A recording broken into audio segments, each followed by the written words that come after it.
Alright, this next band is a metalcore band from New Jersey. This is Dead Guy with Fixation on a Coworker. I got this at, I want to say, Hot Topic, like 12 years ago, 11 years ago. Pretty good metalcore, kind of math rocky. Very heavy. This is a limited edition. I think this is limited to 300 something copies on Victory. I paid only $2.98 for this. And now it goes for like over 70 on Discogs. It's so crazy. I remember some guy I was used to know who wanted a copy of this, but told him to F off. Because he was a douche. Anyway. Comes with the original inner sleeve. I hated this when I first heard it. I was like, I couldn't stand this. What is this? This is too heavy. Then I re-listened to it and I was just like, you know what? I get it. And this band's pretty popular, you know. I just got it because it was cheap and it's on a red vinyl.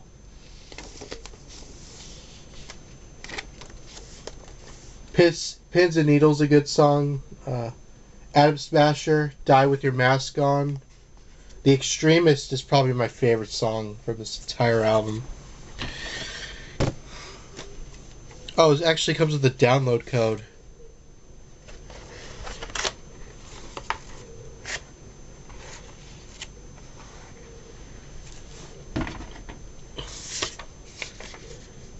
Victory Records.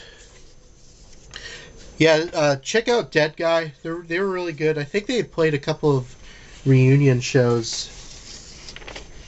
since.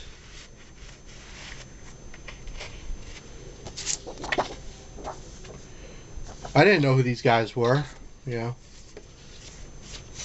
I saw it was cheap at Hot Topic because it was like, why not? It's a cheap record at Hot Topic, so. Now, whoops, forgot to put the insert in. You're going to hear me say that a lot. I realize I said that so many times in my other video. Alright, so this is a musical based on the Gospel of St. Matthew. Now, there's two different plays based on sort of like biblical times. There's you either like Jesus Christ Superstar, which is more of a satirical take on it, kind of more of a comedy take, sort of. And they got Godspell, which is kind of the same thing, but it takes itself a little more seriously. And I actually prefer Godspell over Jesus Christ Superstar, in my opinion. It was given to me by my uncle.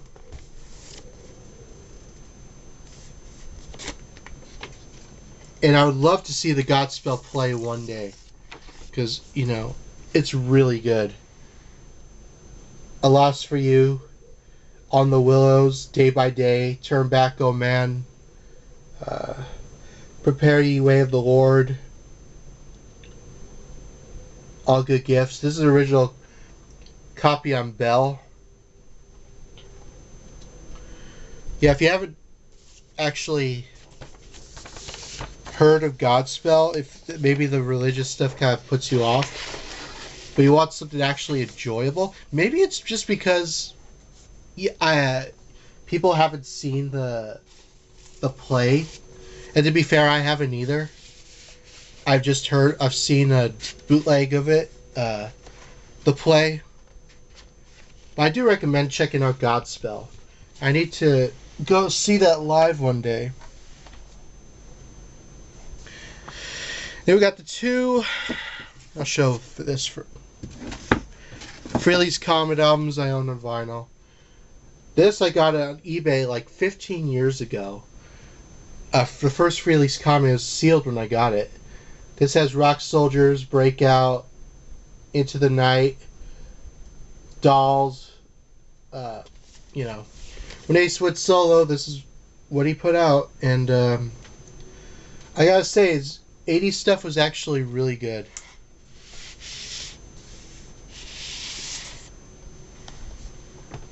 I don't have trouble walking on vinyl, though.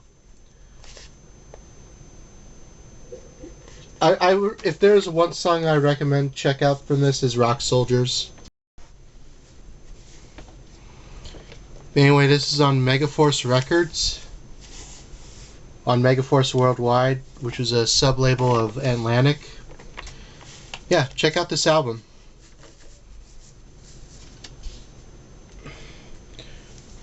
Ace is always usually on point, or he was for a while. I heard he's actually coming out with a new album pretty soon, which I will definitely purchase. And then we got Second Sighting, which has It's All Over Now and Insane. This is actually the final Frehley's Comet album. I like The Acorn is Spinning. Dancing with Danger is a good song. Also on Megaforce.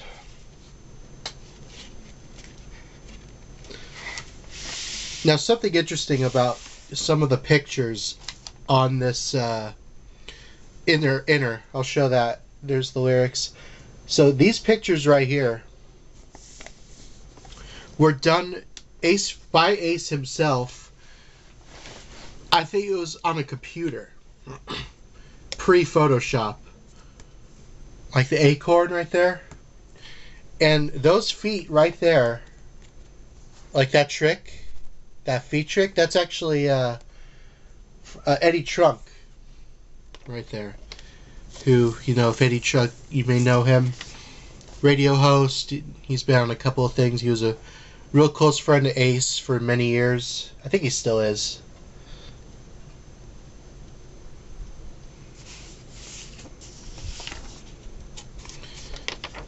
I wish we could have gotten a third Frehley's Comet album, but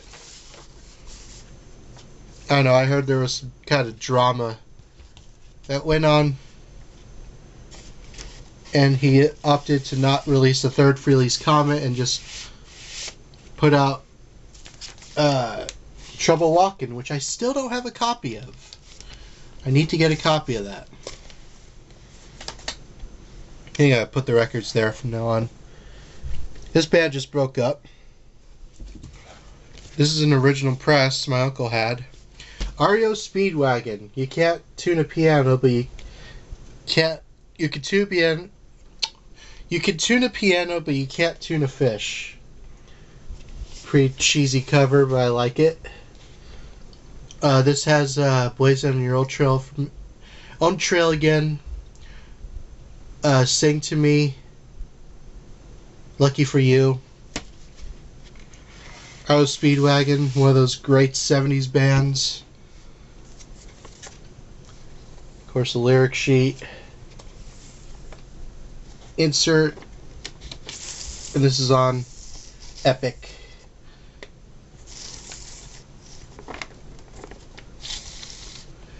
Yeah, shame REO Speedwagon broke up. They were really good for their time. I mean, they never really quite got huge, but they were still good for, you know, what they did. We got All Time Great Bloopers, Volume 1, which is basically audio recordings of old bloopers from the 40s and 50s that were compiled for this record. And most of these are audio only. I don't know if they ever were filmed, because they may have been. Because TV back then, at least when this came out, was mostly live. Well, this probably is from the early 60s, I think. So it was probably, you know. Yeah, and then the other record. Pretty humorous.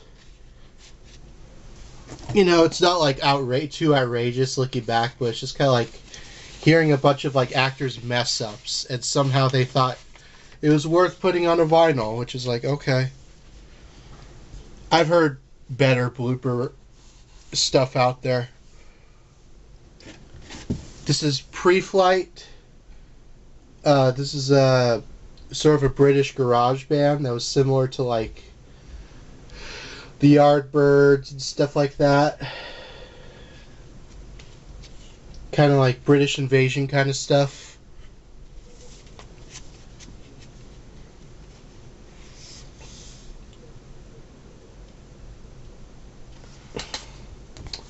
It's not as good as the other record I got, Eden's Children, but it's okay. I got this for free from a friend, my mom's friend, who had it in her parents' record collection.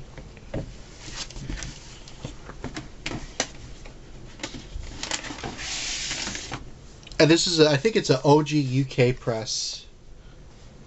Is it? No, it's not. It's a US press. Yeah, check out Pre-Flight though. I think this is the only stuff they ever. I mean, they. I'm probably just being arrogant. I think they may have put out something else after this, but I don't know. It's been forever. Yeah, Pre-Flight. Electric Light Orchestra, El Dorado. Great album cover, you know. The Wizard of Oz screenshot. Does this have Evil Woman on it? No, it's got Nobody's Child, Illusions in G major. And of course, El Dorado. ELO is one of those like really underrated bands. My dad used to really love this band. So did my uncle, and this is my uncle's copy. My favorite song from them is Telephone Line, and because it has a personal story to that. The song, it's not from this album, but or is it? No, it's not. I have it on another album. But I listened to that song. It was raining. I had to get ear surgery that day. And I remember listening to that when I was like 11, so. ELO are great.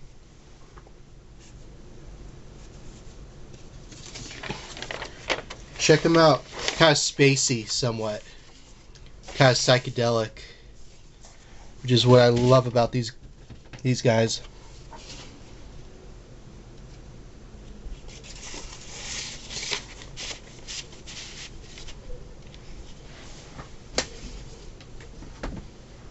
This is a 12-inch single. Eminem, Sing for the Moment, which was on... What album was this? I think it was the Eminem Show, I want to say. But yeah, Eminem, Sing for the Moment, which is, of course, they used an Aerosmith sample, you know. It's an alright song. It's got the clean album version, instrumental and a cappella. Which is cool that singles had a cappellas and instrumentals. So it's like if you wanted an instrumental version of a song or something, you would buy the single. Yeah, it was $1.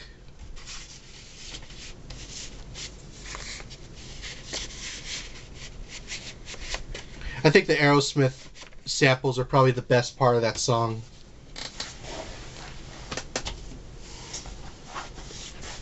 Yeah, we got... Now, for whatever reason, I have 2 copies of this. Billy Squier with Don't Say No. My mom had this. This has The Stroke, of course. Lonely as the Night. You know. Billy Squier was one of those guys that you thought would be a lot bigger than he was. And yeah, he just never... Other than those songs, he just never really got any bigger. It's a real shame because I do like Billy Squier a lot.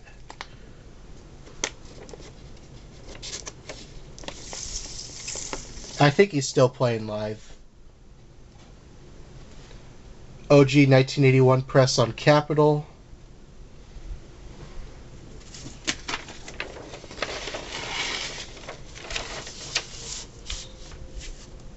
Stroke man, stroke man. So good.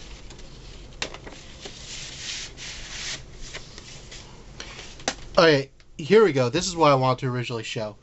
I had the original, the Edith and Archie sing.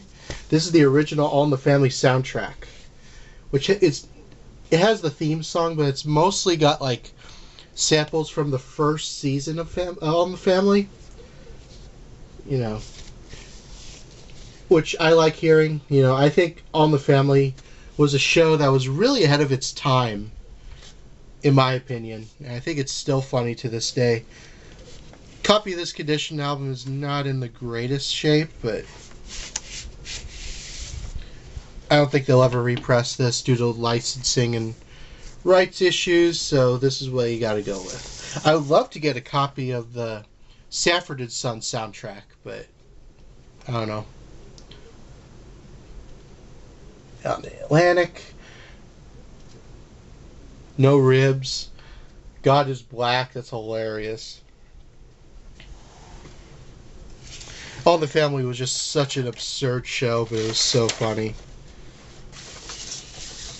Some people may not dig it today, but whatever. I'm not some people. I used to watch the show when I was like 14, 13. It has the original insert, which has screenshots from the show.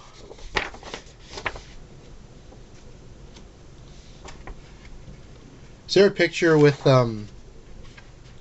yeah, Norman Lear? All these guys are almost gone. The only people who are still around are Rob and Sally.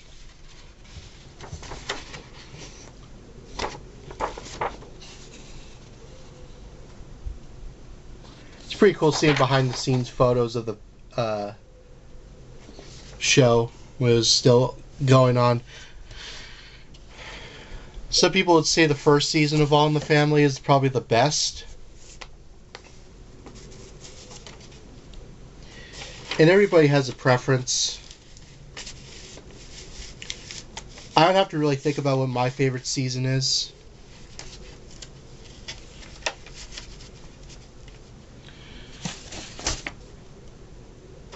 If you haven't seen All in the Family, what are you doing? Wow, this is really beat up. I need a new copy of that, actually. This is the soundtrack to Thank God It's Friday, which has songs by Donna Summer, who's actually in this film. Love and Kisses, Diana Ross cameo. The Commodores. Yeah. All the disco songs you could ever think of are on here. It's a 3-record set. They actually came with an insert, which has merch for Thank God's Friday. Oh, this must be from Casablanca, because Casablanca were known for doing all this. Putting like inserts for like merch. Is this Columbia, but was the label I think the label was Casablanca. Alright, that's the 12-inch. Here's the insert to side 1 and 2, which has pictures from the movie. Yep, Casablanca. Knew it. So this is an original 1978 press. And it's side 3 and 4. Same kind of deal. And the bonus 12-inch single, which has Donna Summer, Je t'aime, moi non plus. My French is so awful, I apologize for that.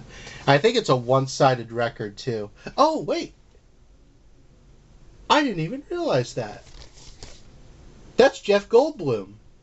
I'm pretty sure. Yeah. That's Jeff Goldblum. I think. I could be very well wrong. It looks like him, though. Now, I don't understand this. It looks like there's like some grooves inside C. But it's a one-sided record. The other side doesn't have anything on it. It'd be kind of hilarious if there was actually like a recording, kind of like Tenacious D's live album, where it was a one-sided album, but it's like don't play this side, and then if you play the one side, it's like Jack and Kyle will just like clown you for listening to that side. Be like, what are you doing, dude? This is not. There's no music on this side. It's kind of hilarious. I don't have that though. I need to get that because that was only on vinyl. Unless if you count the digital code.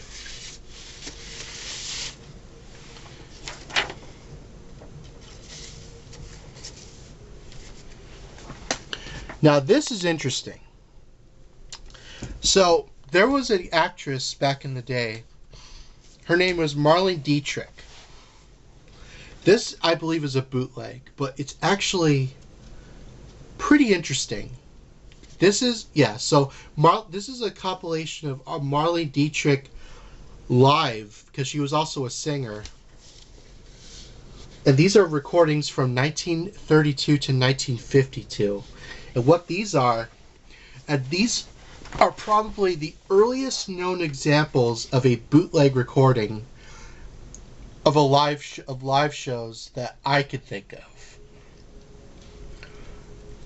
And how these were recorded back, especially in 32 to 52, was that they were recorded via wire.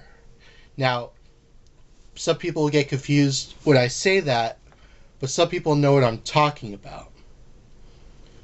Back in the day, there used to be a recording format before the days of tape where they literally had a whole wire, like huge wire, and as weird as this may sound, that was actually a way to record audio, and you could play back.